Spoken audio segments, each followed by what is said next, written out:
Okay, I'm going to date myself at over 40 years.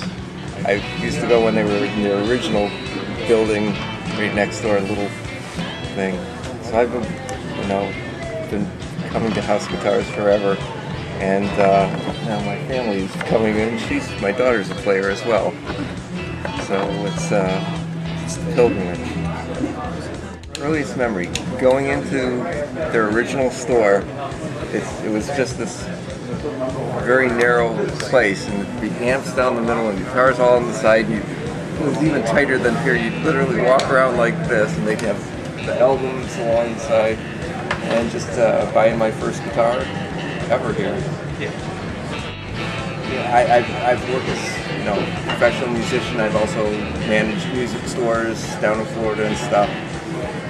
They have the selection. They have the vintage stuff. They have all high-end stuff. Like a lot of music stores, you go in if you say, "Oh, I want to buy a Strat." You might have a choice of maybe 2 or 3 Strats.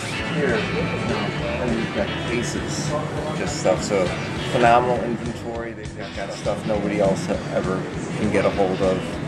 Plus the vintage stuff is just second to none. And the people are always great. So I've been dealing with Bruce for a very long time. So.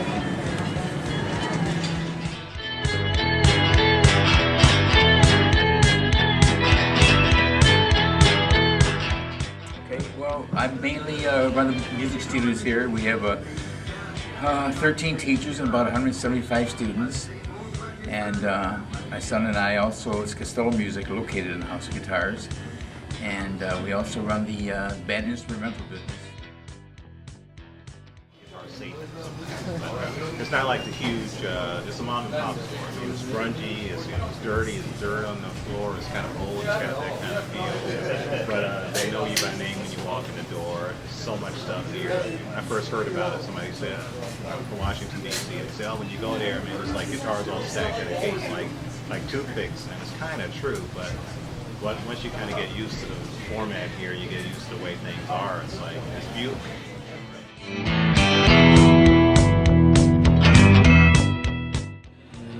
Armin and I met when we were in 9th grade at the high school over there, and that was the first guitar that I ever played. And he broke a pickguard on his guitar, and he asked me if I could make one for it, make a pickguard. And so I was always handy, and so I started making that, and then it just kind of grew into it. Being left-handed, I always had a hard time in finding a left-handed guitar, good guitar, for me to play, so I'd always turn Armin's upside down. And so that kind of led me into this too. I made a guitar while I was still in school, kind of a copy of a Gibson SG, and then from there it just went on.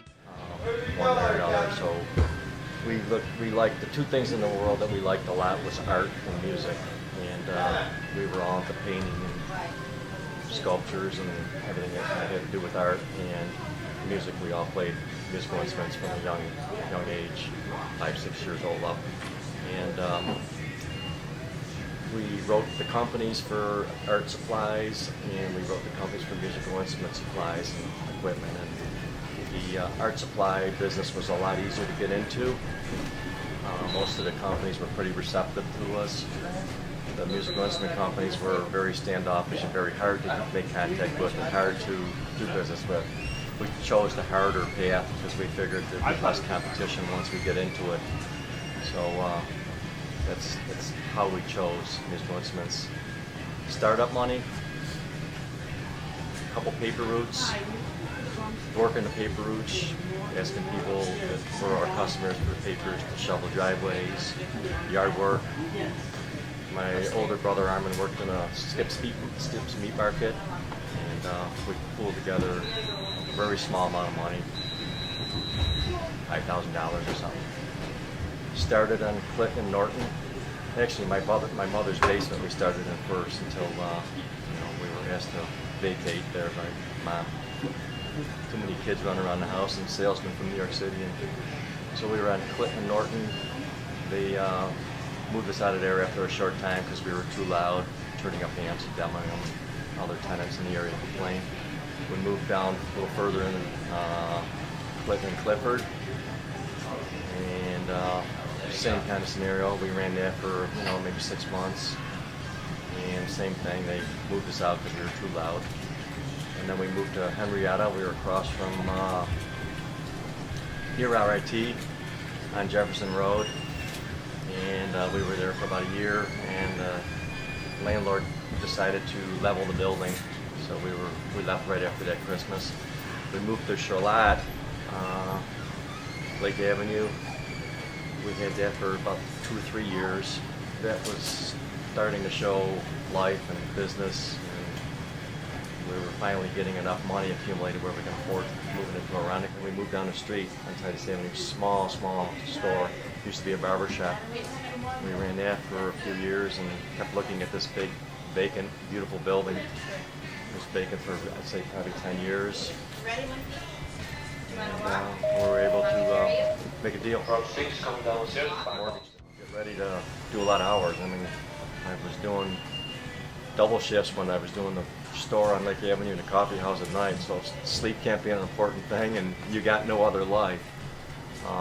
Even like retail business today, I mean, you're still doing, to make it successful, you got to do ridiculous hours, 60 to 80 hours a week.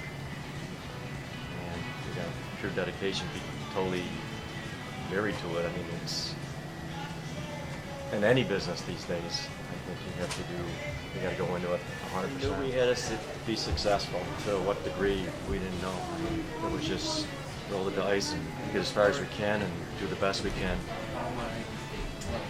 I never pay attention to anything else. I just worry about what happens within these 4 walls, what other music stores or any other stores. I mean, I don't know what they did wrong or what they did right. I don't really pay attention to them. I'm just concerned with what I do and people that are within these walls working with us do.